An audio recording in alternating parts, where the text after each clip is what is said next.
suara pecah atau bunyi tin kosong memang rosakkan mood gaming dan kerja anda. Hari ini, kita bandingkan 6 pilihan terbaik untuk menaik taraf audio meja anda. Antara calonnya ialah Razer Normo V2, Edifier, Creative, Vinfear dan Logitech. Pilihan nombor 1 kami adalah legenda bajet yang masih belum terkalah sehingga kini.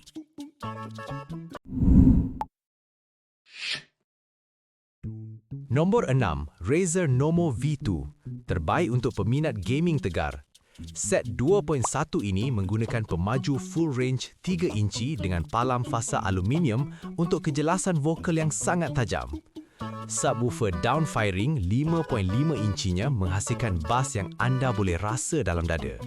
Manakala pencahayaan chroma RGB di bahagian belakang akan menaikkan lagi suasana bilik anda. Sambungan sangat fleksibel melalui USB atau Bluetooth 5.3. Namun, perisian Razer Synapse dilaporkan kadang-kadang tidak menyimpan tetapan lampu dengan sempurna selepas PC ditutup.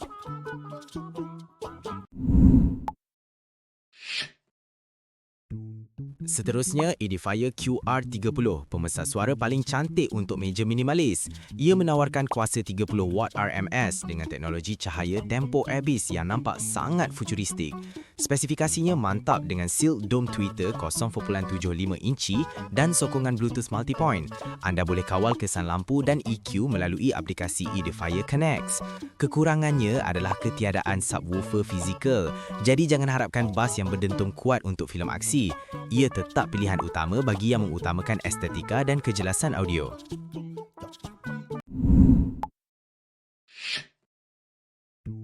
Berada di tangga keempat ialah Creative Stage Air 2, penyelesaian terbaik untuk ruang sempit. Soundbar compact ini muat cantik di bawah monitor anda dengan panjang hanya 410mm. Ia unik kerana mempunyai bateri terbina dalam yang tahan sehingga 6 jam. Walaupun kecil, ia ada radiator pasif untuk sokongan bass yang lebih baik berbanding speaker biasa. Satu limitasi adalah soundstage yang agak sempit, menjadikannya sukar untuk membezakan arah bunyi kiri dan kanan. Walau bagaimanapun, ini adalah pelaburan yang sangat berbaloi untuk naik taraf audio.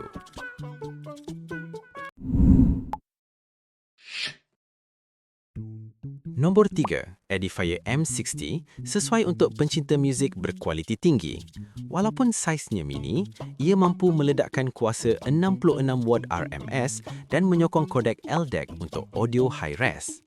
Panel sentuh di bahagian atas mempunyai penderia cahaya yang akan menyala secara automatik apabila tangan mendekat.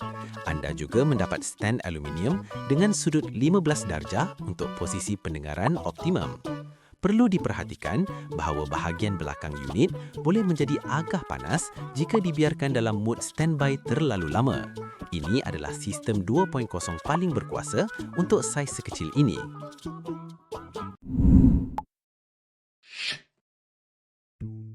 Naib juara kita ialah Vinfear VF Hyperbar 1100, sistem hiburan serbaguna dengan mod karaoke. Dengan kuasa 120 watt, bunyi yang dihasilkan memang lantang seperti di pawagam. Ia dilengkapi slot mikrofon, kawalan gema, USB dan juga radio FM terbina dalam. Reka bentuknya yang ramping memudahkan susunan di bawah TV atau monitor yang besar. Kelemahan kecilnya adalah kabel aux yang disertakan terasa agak nipis dan kurang premium. Jika anda mahu speaker untuk gaming dan majlis hari jadi, Vinfear adalah jawapannya.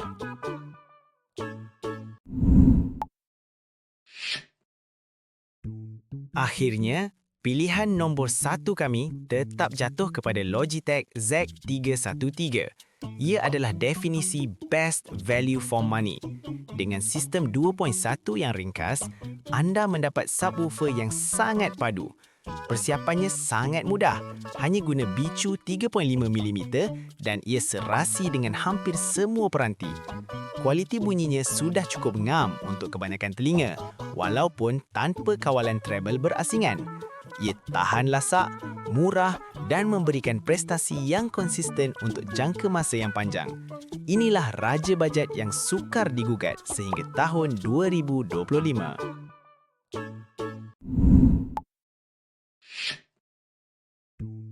Kesimpulannya, jika anda mahu bass paling padu, pilih Logitech Z313 atau Razer Nomo V2. Untuk ruang yang terhad, Creative Stage Air V2 adalah penyelamat anda. Jangan lupa tekan pautan di ruangan deskripsi untuk melihat tawaran terkini. Like dan subscribe jika video ini membantu anda membuat pilihan tepat. Jumpa lagi!